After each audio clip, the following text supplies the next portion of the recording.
Le cœur est un. Il n'y a pas de division.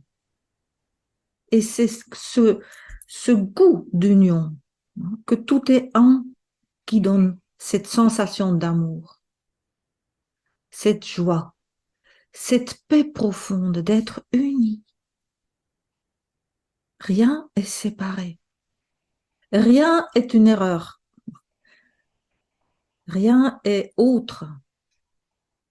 Nous nous reséparons chaque fois de cette unité avec le mental, avec l'intellect.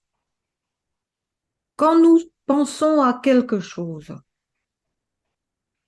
nous sommes un sujet, quelqu'un, nous et quelque chose qui devient un objet en dehors de nous, à l'extérieur de nous. Même si je peux dire je veux l'amour, je cherche l'amour, le je est séparé de l'amour parce qu'il le cherche comme un objet. Vous voyez?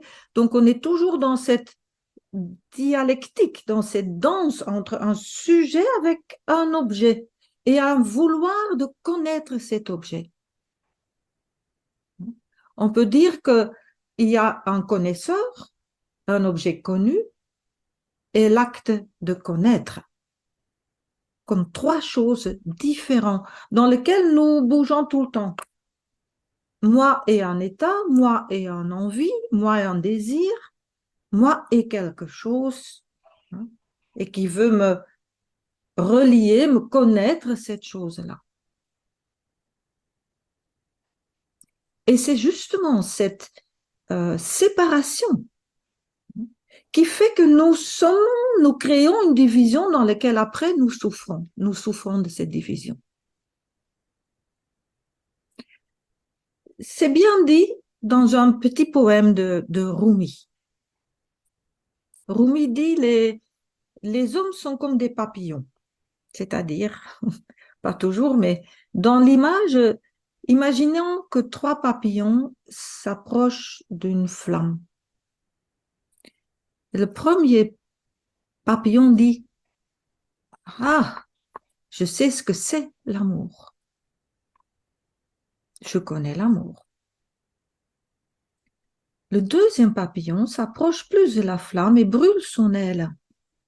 Et il dit, ah, moi je sais comment ça se sent, l'amour. Ça brûle.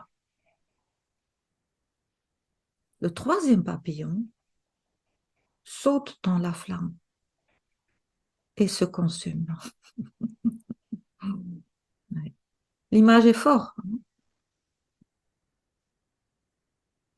C'est cette...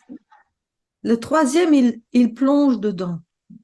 Il, il donne tout. Il n'est plus séparé à la chose qu'il cherche. Il se fonde. Et c'est là, dans l'expérience, que nous le connaissons.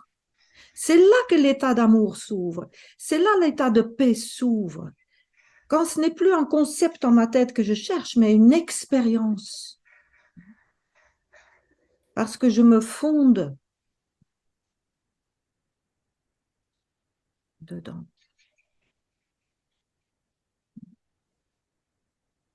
C'est là où le connaisseur, l'objet connu et l'acte de connaître sont une et la même chose. Il n'y a pas une connaissance d'autre chose ailleurs. C'est une chose. En fait, c'est tout ce qui est connaissance de quelque chose n'est pas une réelle connaissance.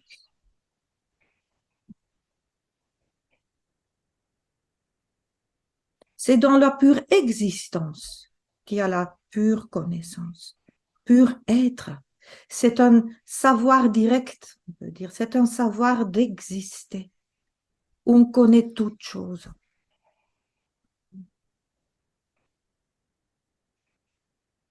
On devient chose. Nous sommes les choses. Nous sommes. Je suis. Et dans le je suis, tout est contenu.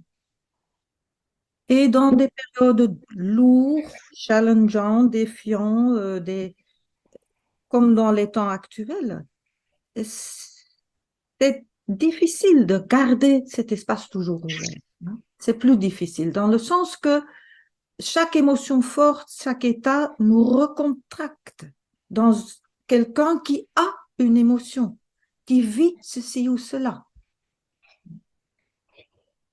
Dans cette séparation, on se refait, se recontracte, on se resépare dans une certaine impuissance face à autre chose. Donc, chaque fois, ce qu'on peut faire, et on va l'exercer, c'est de revenir dans l'espace au milieu, je dirais. C'est une autre définition de cœur. C'est l'espace au milieu, au centre, entre le sujet et l'objet, entre ceci et cela, entre les extrêmes. Il y a toujours ce même espace à chaque instant, à chaque instant. Nous pouvons comme percer des petits trous dans l'opacité de notre voile et dire, ah, juste ce souvenir, le cœur est là, la lumière du cœur.